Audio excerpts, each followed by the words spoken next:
Il n'avait pas confiance en tous les médecins. Il n'avait pas confiance en tous les médecins, et resta là, en face de cette femme. Une belle femme, aux cheveux noirs et aux yeux marrons.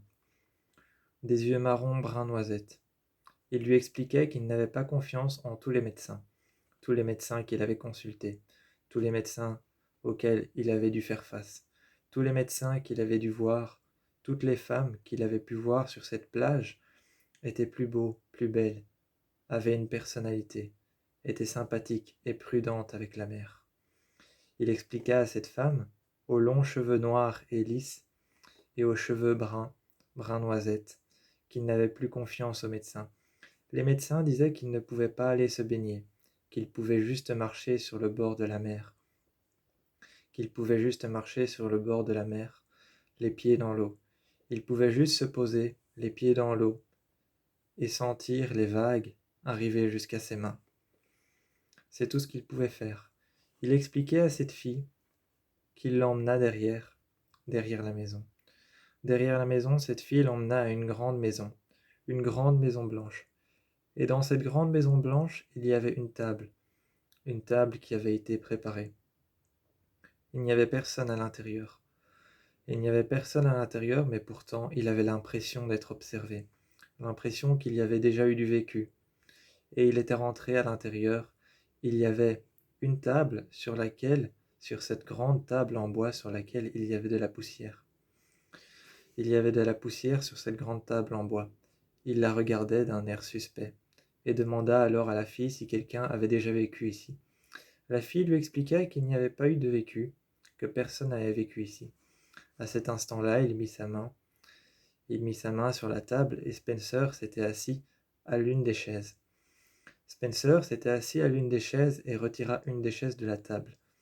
Il s'est assis dessus et regarda alors l'assiette qu'il y avait en face de lui. L'assiette avait été soigneusement posée, soigneusement lavée, et elle avait été posée sur la table. À côté, il y avait une fourchette qui avait été soigneusement posée sur la table et qui n'avait pas bougé depuis. Elle aussi était couverte de poussière. À côté, il y avait un couteau, une cuillère et un verre à vin. Le verre à vin était rempli d'eau, qui n'allait pas tarder peut-être à s'évaporer. La maison était recouverte d'un rosier blanc qui passèrent même sur les fenêtres. Ce rosier blanc qui passèrent même sur les fenêtres faisait tomber des pétales par les fenêtres. Dehors, la maison était comme recouverte par des pétales qui tombaient du ciel, des pétales blanches, des pétales de rose qui tombaient partout. La maison, à l'extérieur et à l'intérieur, sentait l'encens, la cannelle et les pétales de rose. Cette maison sentait l'encens, la cannelle et les pétales de rose. À l'extérieur, elle était comme recouverte par un banc de pétales de rose qui tombèrent partout. Partout du ciel, il y avait un banc de pétales de rose qui tombait avec les pollens. Cette grande maison blanche était à l'arrière de la sienne. Tout autour, il y avait ce rosier qui grimpait sur les murs blancs. Les murs blancs étaient abîmés, mais la maison paraissait tout de même habitable. La maison qui paraissait tout de même habitable, les murs blancs étaient abîmés. Il y avait ce rosier qui était en train de grimper, autant sur les fenêtres que sur les murs. Il prit alors la poignée de porte en main, et la poussa un instant quand il était rentré. Quand il était rentré à l'intérieur, il vit une deuxième pièce. Il vit une deuxième pièce. Dans cette chambre, il aperçut alors une femme, en train de dormir. Celle-ci dormait profondément. La jeune femme dormait profondément. Celle-ci était recouverte d'un drap, un drap blanc, très fin. Ce drap blanc très fin en tissu. Celle-ci dormait profondément dans la chambre, et le lit était posé juste à côté de la fenêtre. Il y avait aussi une machine à écrire. Il y avait une machine à écrire avec plusieurs feuilles, un bloc de feuilles juste à côté. La personne avait sûrement dû écrire pendant longtemps et était restée dans cette maison pendant longtemps. Il se retourna vers la porte et entendit alors la jeune femme se retourner dans son lit, du côté de la fenêtre. Il se posa à côté de la jeune femme et commença à parler de tous les médecins qu'il avait vus, qui lui avaient proposé de nouveaux traitements, qui lui avaient proposé de ne plus aller à la plage, qui lui avaient dit de ne pas aller se baigner, de ne pas pouvoir aller dans l'eau, de juste pouvoir y mettre ses pieds, de juste pouvoir se mettre au bord de la plage et marcher. Quelques secondes, ils respirèrent et se posa à côté de la jeune femme. La jeune femme ouvrit les yeux et demanda comment il s'appelait. Spencer répondit alors qu'il s'appelait Spencer. La jeune femme se mit assise sur le bord de son lit et commença à lui parler. Elle expliquait qu'elle était la mère de la jeune fille qu'il avait croisée, cette fille avec des cheveux noirs lisses et des yeux brun noisette. La jeune fille se retourna contre la porte. Elle se retourna contre la porte et regarda le rosier blanc qui était en train de grimper par la vitre, contre la fenêtre. Spencer se leva et se dirigea vers la fille, mit alors sa main tendrement et légèrement sur son épaule. La jeune femme s'était levée et demanda alors à sa fille, d'une voix très faible, de venir se poser à côté d'elle. Cette jeune femme, avec avec les yeux bruns, les yeux noisettes, se posa à côté de sa mère. Sa mère, avec une voix très faible, commença à parler à sa fille.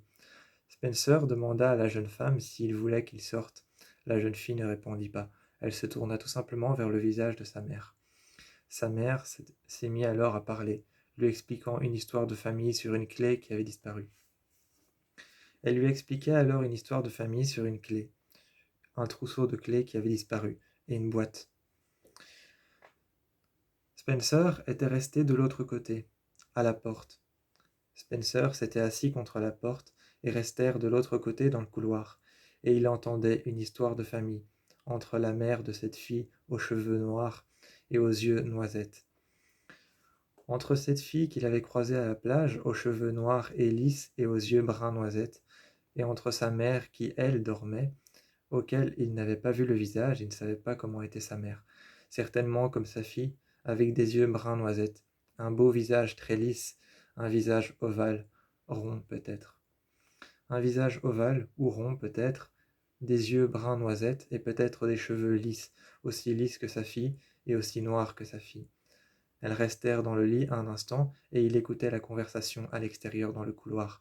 Il entendait une histoire de famille sur un trousseau de clés, et une clé en particulier qui avait disparu. Une boîte qui avait disparu, elle aussi. Il se demandait qu'est-ce que c'était cette boîte. Quand la jeune fille sortit de la maison, elle ne lui posa pas de questions. Elle ne lui posa rien du tout. Elle ne lui demanda pas s'il avait écouté. Elle ne lui posa aucune question, et n'échangèrent même pas un regard avec lui. Ils restèrent assis sur le perron de la maison, et elle vint alors à se mettre à ses côtés. Elle lui expliquait que quand elle était jeune, il y avait une clé particulière qui ouvrait une porte très, très particulière, qui donnait sur une pièce.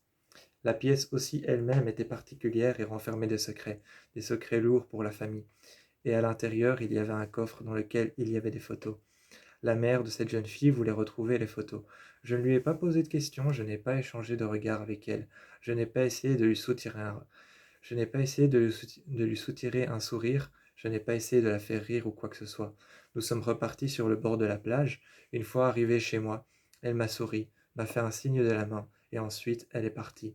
Je suis rentré à l'intérieur et Kinsey m'attendait, les lampes éteintes et le lustre allumé. Kinsey m'attendait dans la maison, assis sur le fauteuil, les jambes croisées, d'un air suspect, assis sur le fauteuil, avec le lustre allumé, et toutes les lampes éteintes dans la maison. La maison de l'extérieur, sur le bord de la plage, paraissait être plongée dans l'obscurité.